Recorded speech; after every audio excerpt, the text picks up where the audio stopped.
1900년대 초반에 영국을 비롯해서 유럽 전역과 미국의 대부흥을 일으킨 성령의 사람 스미스 위글스워스를 통해 죽었다가 살아난 사람이 14명이나 되고요. 사도행전의 기적들이 무수히 일어났습니다. 그 능력의 비밀 전해드릴게요.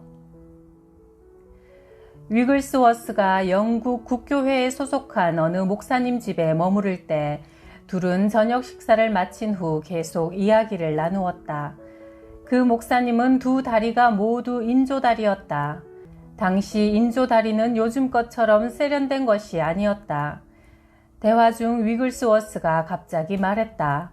목사님, 내일 아침에 구두 가게에 가서 새 구두 한 켤레를 사 신으십시오. 그러나 목사님은 그가 농담하는 거라 생각했다. 두 사람이 대화를 마치고 각자의 방으로 들어간 후 목사님이 잠자리에 들기 전 기도를 하는데 하나님의 음성이 들려왔다. 나의 종이 하라는 대로 하여라. 하나님의 음성을 직접 들은 이 목사님은 그날 밤 두근거리는 가슴 때문에 잠을 이룰 수 없었다. 그리고 아침 일찍 일어나 시내로 가서 신발 가게가 문을 열 때까지 기다렸다. 마침내 주인이 도착해 가게 문을 열자마자 목사님이 안으로 들어가 의자에 앉았다. 손님, 어떻게 도와드릴까요? 구두 한 켤레만 주시겠소? 예, 그러시죠. 치수는 얼마나 되시죠? 색상은 어떤 것으로 할까요? 이 물음에 목사님이 주저하지 않고 의족을 내보이자 가게 주인이 그의 발을 보고는 깜짝 놀라며 말했다. 죄송합니다, 선생님. 이 상태에선 저희도 어떻게 도와드릴 수가 없습니다. 그러나 목사님은 당당히 말했다. 어쨌든 나는 새 구두 한 켤레를 사러 왔으니 치수는 8이고요. 색깔은 검정색으로 주세요. 직원은 목사님의 요청대로 구두를 찾아와서 건네주었다. 구두를 받아든 목사님은 오른쪽 인조 발끝을 구두 속에 집어넣었다. 그 순간 참으로 놀라운 일이 벌어졌다. 인조 발과 다리가 갑자기 진짜 사람의 발과 다리로 변해버린 것이다. 똑같은 현상이 다른 쪽 다리에도 일어났다. 그는 그 가게를 걸어서 나갔다. 새 구두뿐만 아니라 하나님께서 만들어주신 새로운 두 다리로 말이다. 그러나 위글스워스는 놀라지 않았다. 그는 이런 역사가 일어날 줄 이미 믿고 있었던 것이다. 그가 말했다. 하나님 입장에서는 부러진 뼈를 고치는 것이나 없는 다리를 새로 만드시는 것이나 아무런 차이가 없습니다. 사람들은 죽은 자를 살리는 것이 가장 큰 이적이라고 생각할지 모르지만 사도 바울은 아그리빠 왕에게 말했다. 당신은 하나님이 죽은 사람을 다시 살리시는 것을 어찌하여 못 믿을 것으로 여깁니까? 사도행전 26장 8절. 위글스워스의 사역을 통해서도 하나님은 14번이나 죽은 사람을 살리셨다. 1913년 새해 첫날 위글스워스의 아내 폴리는 약속된 집회를 인도하기 위해 여행을 떠났다. 그런데 여행 중 갑자기 죽게 되어 그녀의 시체가 집으로 운반되어 왔다. 위글스워스는 시체를 그녀의 방으로 옮겨놓고 침대 위에 눕혔다. 그리고 예수 그리스도의 이름으로 죽음을 꾸짖으며 그녀에게서 떠나가라고 명했다. 그러자 그의 아내가 두 눈을 반짝 뜨는 것이다. 그녀는 남편을 똑바로 쳐다보며 말했다. 스미스, 왜 저에게 이렇게 했어요? 폴리, 난 당신이 아직 필요하다오. 스미스, 이 땅에서 내가 해야 할 일은 이제 다 끝났어요. 지금 하나님께서 나와 같이 있기를 원하십니다. 그들은 잠시 서로 이야기를 나눈 다음 위글스워스가 아내에게 말했다. 이젠 됐어요. 당신을 보내줄게요. 이제 가도 좋아요. 그녀는 다시 베개를 베고 누웠다. 그리고 주님 품으로 다시 떠났다. 위글스워스는 자신이 아내와 같이 있기보다 아내가 하나님과 함께 있는 게 주님의 뜻이라면 기꺼이 순종할 수 있었다. 또 한 번은 위글스워스의 절친한 친구 목사가 중병으로 죽은 사람의 집에 신방을 요청했다. 그래서 위글스워스가 그 집에 가서 죽은 자가 다시 살아나도록 주님께 기도드리자 죽은 사람이 다시 살아났다. 그러나 그의 생명은 다시 돌아왔지만 그는 여전히 죽기 전에 앓았던 병 때문에 심하게 앓게 되었다. 위글스워스는 가족들에게 선포했다. 만약 여기 있는 가족 모두가 지금 하나님을 떠나 살아온 삶을 회개하지 않으면 살아난 사람이 다시 병 때문에 죽을 것이요. 결국 온 가족은 하나님 앞에 회개하며 예수님을 영접했다. 주님은 그 사람의 병도 고치시고 생명도 연장해 주셔서 그는 그 후 30년이나 더 살다가 주님께로 돌아갔다. 위글스워스는 하나님께는 치통을 치료하는 것이나 죽은 자를 살려 일으키는 것에 아무런 차이가 없다고 이야기했다. 그가 5살 된 아이가 죽어서 온 가족이 울고 있는 집을 방문했다. 위글스워스가 관 속에 누워있는 아이를 바라보자 이 천진난만한 꼬마가 차가운 시신이 되어 벌써 관 속에 누운 것이 불쌍하여 눈물이 흘렀다. 그는 이미 딱딱하게 굳어버린 아이의 시체를 두 손으로 번쩍 들어올려서 벽에 기대어 세워놓고 주 예수의 이름으로 사망을 꾸짖었다. 사망은 이 아이의 몸에서 떠나가라. 그 순간 죽었던 5살짜리 아이에게 생명이 돌아와 살아났고 온 가족은 기쁨에 넘쳐 예수 그리스도를 생명의 주인으로 모셔드렸다. 어느 날 위글스워스가 집에 있는데 하나님께서 밖으로 나가라는 마음을 주셨다. 아브라함처럼 어디로 가야 할지 알지 못한 채 그는 순종하며 밖으로 나왔다. 지나가는 사람들을 보며 하나님께서 누구를 구원하길 원하시는지 물었다. 문득 마차를 몰고 가는 마부를 보았을 때 하나님께서 그에게 그 마차에 타라고 하시는 것 같았다. 빌립이 마차를 타고 집으로 돌아가던 이디오피아 내시에게 전도했던 것처럼 위글스위스가 순종하여 마차 위에 뛰어오르자 마부는 깜짝 놀라 화를 내며 그를 밀쳐서 떨어뜨리려고 했다. 그러나 그들이 목적지에 도착했을 즈음엔 그 마부는 이미 예수님의 사람이 되어 있었다. 이 일이 있은 지 4일 후 위글스워스의 어머니가 그에게 물었다.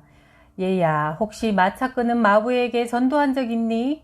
네, 있습니다. 그의 아내가 나를 만나러 왔었단다. 자기 남편이 어제 죽었대. 그런데 자신에게 복음을 전해주어 천국 가게 해준 너한테 감사 인사를 전해달라고 하더구나. 한 번은 어느 여자가 아들의 결혼 생활에 문제가 생겨 도움을 구하려고 위글스워스를 찾아왔다. 젊은 아들이 주님을 참으로 사랑했고 현숙한 여자와 결혼했는데 그만 타락의 길로 빠져들어 결국 아내를 버리고 어머니가 계시는 고향으로 되돌아왔단다. 이 상황으로 어머니는 큰 고민에 빠졌다. 위글스워스가 그 여인에게 말했다. 혹시 손수건이 있으면 저에게 주시겠습니까? 그는 그녀의 손수건에 손을 얹고 간절히 기도했다. 하나님, 이 젊은이가 양심이 찔려서 죄책감이 들게 하옵소서. 기도를 마치고 이 손수건을 여인에게 건네주며 이 손수건을 아들 베개 밑에 넣어놓고 이 사실을 아들한테는 이야기하지 말라고 했다. 여인이 집에 도착했을 때 마침 아들이 나가고 없었다. 그래서 위글스워스가 시키는 대로 했다. 실컷 놀다가 한밤중에 집에 들어온 아들은 방에 들어가 침대에 누웠다. 그의 머리가 베개에 닿자마자 그는 한 번도 겪어본 적 없는 참으로 무서운 죄책감에 사로잡혔다. 허둥지둥 침대에서 빠져나온 그는 무릎을 꿇고 앉아 진심으로 회개하기 시작했다. 이미 밤이 깊었지만 엄마를 깨웠다. 엄마, 걱정 마세요. 저 다시 집으로 돌아갑니다. 하고는 자기 집으로 돌아가 그의 아내와 화해하고 믿음의 가정을 세워나갔다. 위글스워스가 브래드포드에서 런던행 기차에 몸을 싣고 구석에 자리를 잡고 앉았다. 같은 구간에 5명의 사람들이 더 와서 같이 앉아가게 되었다. 습관을 쫓아 그는 성경책을 꺼내서 읽어나가다가 작은 목소리로 기도하기 시작했다. 같이 옆에 동행하는 사람들에겐 한마디 말도 건네지 않았다. 런던을 50km 남겨두고 그는 화장실에 다녀왔다. 그가 자리로 돌아왔을 때 바로 옆자리에 앉아있던 남자가 창백한 표정으로 말을 건네왔다. 이게 뭔지 도무지 잘 모르겠습니다만 당신이 옆에 앉아있는 내내 뭔지 모를 지독한 두려움이 나를 엄습해 오더군요. 이러다가 내가 죽는 게 아닌가 할 정도로 무서웠습니다. 대체 이게 뭡니까? 그러자 주위의 다른 사람들도 모두 같은 느낌을 받았다고 이야기했다. 위글스워스는 그들에게 예수 그리스도의 복음을 전한 후 구원의 확신에 대해 설명해 주었다. 그들은 모두 기차 바닥에 무릎을 꿇고 예수님을 그들의 구주로 영접했다. 어느 날 위글스워스가 편지를 한 통 받았다. 저희 집으로 한 번만 와주시겠습니까? 지금 우리는 극심한 고통에 사로잡혀 있습니다. 그 절박한 편지의 주소에 도착하자 크고 웅장한 대저택이 나타났다. 초인종을 누르자 외모가 준수한 신사가 문을 열었는데 얼굴엔 수심이 가득했다. 그는 위글스워스가 도망갈까봐 팔짱을 꽉 끼고는 한마디 말도 없이 카페트가 깔린 거실을 지나 쏜살같이 2층으로 올라갔다.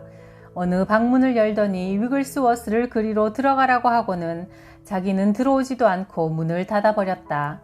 방에는 17살쯤 되어 보이는 소녀가 소리를 질러대며 발악하고 있었고 3명의 장정들이 그녀를 진정시키려고 땀을 뻘뻘 흘리고 있었다. 얼마나 발악을 했던지 옷이 거의 다 벗겨진 상태였다. 그 소녀는 귀신이 들려서 사납게 날뛰고 있었다. 그녀의 아버지는 굉장한 부자지만 딸을 정신병원에 감금시키고 싶지 않아서 대신 집에 가두어 놓고 새 남자를 고용해 딸을 지키도록 한 것이다. 위글스워스가 방에 들어서자 소녀는 그를 노려보더니 갑자기 사납게 날뛰던 것을 멈추고 말했다. 나는 당신이 누구인 줄 압니다. 당신은 지극히 높으신 하나님의 종 위글스워스입니다. 위글스워스가 예수 그리스도의 이름으로 명하노니 입을 다물라 하자 그녀는 슬금슬금 뒤로 달아나더니 벽 구석까지 몰려갔다. 위글스워스가 계속 따라가자 무시무시한 눈으로 노려보면서 이 아이는 우리 아이다 하고 으르렁댔다. 그가 소리쳤다. 이 더러운 귀신들아, 내가 여기 온 것은 너희와 말다툼하려 온 것이 아니다. 내가 예수 그리스도의 이름으로 명하노니 그 아이에게서 당장 나오고 더 이상 괴롭히지 말라. 그러자 12귀신이 큰 소리를 지르며 그녀에게서 빠져나왔다. 귀신들이 나가자마자 소녀는 자신이 아무것도 입지 않고 있음을 발견하고는 울면서 다른 방으로 달려갔다. 15분 후 고래고래 소리를 지르며 미치광이었던 그녀가 언제 그랬냐는 듯 아름답고 고상한 숙녀로 변신하여 거실에서 아버지 어머니와 함께 차를 마시며 교제를 나누었다. 위글스워스는 항상 이렇게 말했다. 성령으로 충만한 것만이 최고의 만족입니다. 우리는 우리가 가는 곳마다 사악한 세력을 물리치고 분위기를 정결케 하는 횃불과 같이 살아야 합니다. 위글스워스는 1947년 87세로 죽기 일주일 전에 내게 말했다. 하나님께서 나를 일주일 후에 데리고 가실 거야. 15년 전인 72세 때도 그는 이렇게 말했다. 나는 오늘 주님께 15년간 생명과 사역 기간을 연장해 달라고 기도했네. 하나님께서 그의 기도에 응답하셔서 그 후 15년 연장된 그의 사역 기간 동안 유럽과 미국, 남아프리카 공화국에서 하나님의 말씀을 선포하며 많은 영혼을 구원했다. 그는 죽기 전에 내게 또 이렇게 말했다. 별로 중요하지도 않는 것을 우선순위로 삼고 살아가지 말게. 믿음으로 사는 삶보다 더 좋은 것은 없어. 이 믿음의 삶만이 우리에게 기쁨을 가져다 줄 걸세. 스미스 위글스워스는 정규 교육을 받지 못했다. 7살 때부터 방앗간에서 하루에 12시간씩 일하느라 26살이 되어서야 읽고 쓸 수 있었다. 바로 그의 아내가 가르친 것이다. 위글스워스와 그의 아내는 영국 브래드포드에 있는 보울랜드 거리에서 전도 활동을 시작했는데 그의 아내가 설교를 맡았다. 위글스워스는 하찮은 일만 도맡아서 했다. 그러나 성령을 받은 후 그는 완전히 딴 사람이 되어 입이 열려서 설교를 할 수 있게 되었다. 어느 날 밤 위글스워스가 설교하는 것을 본 아내가 막 울기 시작했다. 저기 서 있는 사람은 내 남편 스미스가 아니야. 옛사람 스미스 위글스워스는 어디론가 사라져버리고 이제 그의 말과 행동에서는 예수 그리스도만이 나타났다. 그의 사역을 통해 일어난 대부흥은 영국과 유럽 대륙 그리고 미국 전역을 휩쓸고 지나갔다. 그는 매 주일마다 금식했으며 평생 성경 한 권만 읽고 또 읽었다. 위글스워스가 세상을 떠난 후에도 하나님은 여전히 그가 했던 사역을 다른 사람들을 통해 계속 이루어 가셨다. 내 형이 목사였는데 위글스워스의 임종을 보기 위해 그의 집으로 갔다. 위글스워스는 손을 내 형에게 얹고는 이 초자연적인 하나님의 사역을 계속 이어 감당하도록 위임을 내렸다. 그리고 예언하기를 일주일이 지나기 전에 자네를 통해 내가 했던 일과 동일한 하나님의 하시는 일들이 드러날 걸세 했다. 며칠 후 주일날 젊은 여인이 아기를 데리고 저녁 집회에 왔다. 그 아기는 두 눈이 없는 상태로 태어난 완전 소경이었다. 형이 눈을 감고 아기를 위해 기도하기 시작했고 기도를 마치고 두 눈을 떴을 때 그 아기의 얼굴엔 완전히 새로운 두 눈이 어느새 만들어져 있었다. 위글스워스가 말한 대로 일주일이 지나기 전에 형에게 하나님의 하시는 일들이 이루어진 것이다. 형은 82세 나이로 죽을 때까지 하나님의 능력의 사역을 계속하다가 주님께로 돌아갔다. 위글스워스는 초자연적인 사역을 내 아들이 3살 반이었을 때도 위임했다. 그는 손을 어린 내 아들에게 얹고는 앞으로 이 초자연적인 사역을 감당하도록 위임 기도를 했다. 아들은 커서 목사가 되었고 유고슬라비아에서 집회 중일 때 어린 소녀가 인도되어 왔다. 이 소녀의 한쪽 눈은 예전에 뾰족한 막대기에 찔려 완전히 망가져 있었고 하얀 흰자위밖에 보이지 않았다. 내 아들은 손을 얹고 기도를 해주었다. 기도를 마쳤을 때 그 눈은 완전히 새 눈으로 회복되어 있었다.